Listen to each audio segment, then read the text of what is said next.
দেখে বোঝার উপায় নেই রাস্তা নাকি ডোবা। প্রায় 10 বছর ধরে এভাবেই জীবনের ঝুঁকি নিয়ে সেই বেহাল রাস্তা দিয়ে যাতায়াত করছেন 20 থেকে 25টি গ্রামের মানুষজন। দীর্ঘ 10 বছর থেকে বেহাল ও ভগ্নদশায় পরিণত হয়েছে প্রায় 1.5 কিলোমিটার রাস্তা। এমনই চিত্র দেখা গেল শিলিগুড়ি মহকুমা পরিষদের অন্তর্গত জালাশ নিজামতারা অঞ্চলের ছোট নির্মল গ্রামে। ট্রাইব টিভিতে শহর থেকে গ্রামের সাধারণ মানুষের বিভিন্ন সমস্যার কথা আমরা তুলে ধরেছি। আজ শিলিগুড়ি মহকুমা পরিষদের অন্তর্গত জালাশ নিজামতারা অঞ্চলের ছোট নির্মল গ্রাম। দীর্ঘ 8-10 বছর থেকে বেহাল ও ভগ্নদশা অবস্থায় পড়ে রয়েছে প্রায় 1.5 কিলোমিটার রাস্তা। 20 থেকে 25টি গ্রামের মানুষ প্রতিনিয়ত চলাচল করে সেই রাস্তার উপর দিয়েই। বর্ষার সময় বড় বড় গর্তে জল জমে যাওয়ায় বুঝে উঠতে পারেন না সাধারণ মানুষ যে কোথায় গর্ত রয়েছে, আর এভাবেই প্রতিনিয়ত তাদের চলাফেরা করতে হচ্ছে। এমনই দৃশ্য ধরা পড়ল আমাদের ট্রাইব টিভির ক্যামেরায়। এলাকার স্থানীয় বাসিন্দারা জানিয়েছেন, বহুবার প্রশাসন, পঞ্চায়েত প্রধান সহ সকলকে এই রাস্তার বিষয়টি নিয়ে অবগত করা হয়েছিল। তারা আশ্বাসও দিয়েছিলেন, কিন্তু এখনো পর্যন্ত সেই রাস্তা মেরামতের কাজ শুরু হয়নি, যার ফলে যখন তখন ঘটছে দুর্ঘটনা। গ্রামবাসীরা চাইছেন খুব তাড়াতাড়ি এই রাস্তাটি মেরামত করে দেওয়া হোক। গ্রামবাসীদের আরও ক্ষোভ যে ভোটের সময় নেতারা আসেন ভোট চাইতে, তখন প্রতিশ্রুতি দেওয়া হয় যে রাস্তা মেরামতি করা হবে।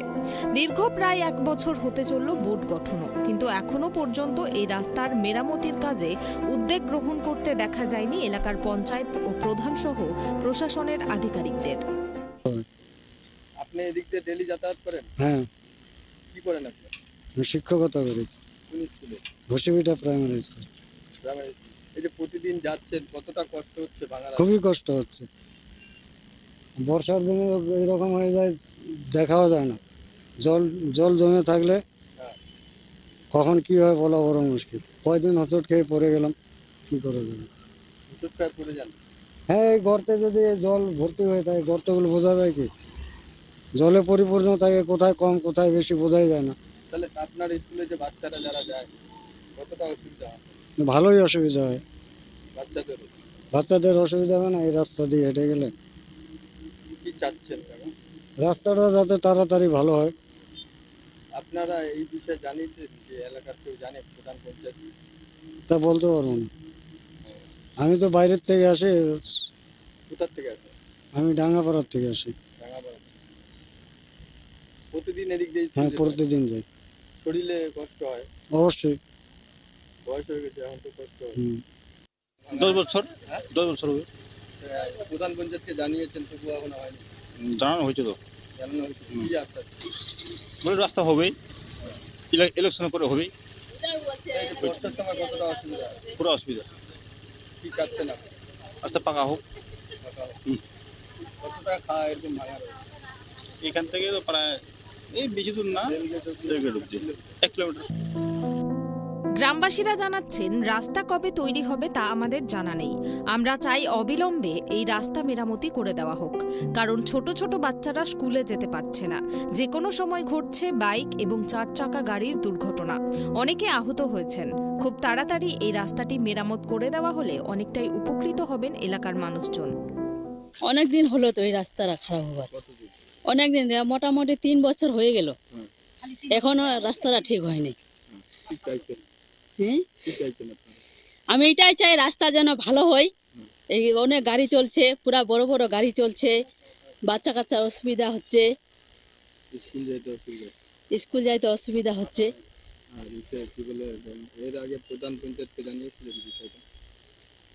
আমরা জানি নাই, মনে হয় গ্রামের মানুষ জানছে, কারণ প্রধান পঞ্চায়েত দেখছি যে রাস্তাটা কিরকম হচ্ছে। অনেক অসুবিধা হয় বর্ষার সময়, আমাদের ওখানে পুরা জল লাগছে, তারপর আমি বাড়ি থেকে বাইরে হতেই পারি না। ওখানে বাচ্চাদের, আমাদের বাচ্চা আছে, অসুবিধা হচ্ছে। আবার পুরা বড় বড় গাড়ি যাই। এখন এটাই যাচ্ছি, রাস্তা যেন ভালো হয়, ভালোভাবে যেন হয়। শুধু রিফারিং করলে হবে না,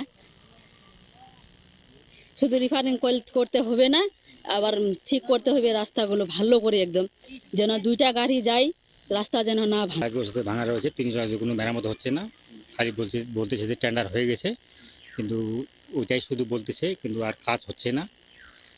বাচ্চা কাচ্চাগুলো স্কুলে যায়, অ্যাক্সিডেন্ট হয়, হ্যাঁ, গাড়ি ঘোড়া খারাপ হয়, অনেক গাড়ি এখানে অ্যাক্সিডেন্টও হয়েছিল, এইটাই আর কি। তো এই যে সমস্যাগুলো হচ্ছে আপনারা জানাচ্ছেন, তবুও কাজ হচ্ছে না কেন? কেন কাজ হচ্ছে না সেটা প্রধান পঞ্চায়েত বলবে আর কি। আমরা তো ওদেরই হিসাবে করি আর কি, ওদেরকে জানাই, কিন্তু ওরা তো ঠিকমতো বলছে শুধু টেন্ডার হয়ে গেছে, এটা হবে হবে এরকম করতে করতে তো অনেকদিন চলে গেল। তো ভোটের সময় তো ভোট আসে, হ্যাঁ, ভোট আসে, শুধু ভোটটাই দিয়ে আর বলছে ভোটে ইলেকশন করে হয়ে যাবে, কিন্তু ইলেকশন হওয়ার পরে আর কিছু হয় না।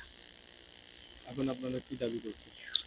এখন আমরা দাবি করছি যে এটা রাস্তাটা হোক, রাস্তাটা হলে ভালো হয় আর কি, আমাদের সুবিধা হবে, সবার গ্রামের সুবিধা হবে। এই দীর্ঘদিন ধরে রাস্তাটা খারাপ হয়ে পড়ে। এলাকার পঞ্চায়েত সদস্য আজাদ আলীকে প্রশ্ন করা হলে তিনি জানান, বিষয়টি আমাদের নজরে রয়েছে, তবে যেহেতু আমি নবনির্বাচিত পঞ্চায়েত হয়েছি, ভোটের সময় যেটা প্রতিশ্রুতি সাধারণ মানুষকে দিয়েছি সেটা বাস্তবায়িত করার লক্ষ্যই আমার। যেহেতু আমাদের গ্রাম পঞ্চায়েত থেকে এত বিগ বাজেটের রাস্তা করা সম্ভব নয়, তাই মহকুমা পরিষদ থেকে এই রাস্তাটি করে দেওয়া হবে। আমাদের প্ল্যান পাশ করা হয়েছে, তবে সাধারণ মানুষের সমস্যা হচ্ছে। আমরা চাইব খুব তাড়াতাড়ি এই রাস্তাটি মেরামত করে দেওয়ার জন্য, যাতে সাধারণ মানুষ এই রাস্তা দিয়ে ঠিকমতো চলাফেরা করতে পারে। শিলিগুড়ি থেকে ঋষি চ্যাটার্জির রিপোর্ট, ট্রাইব টিভি।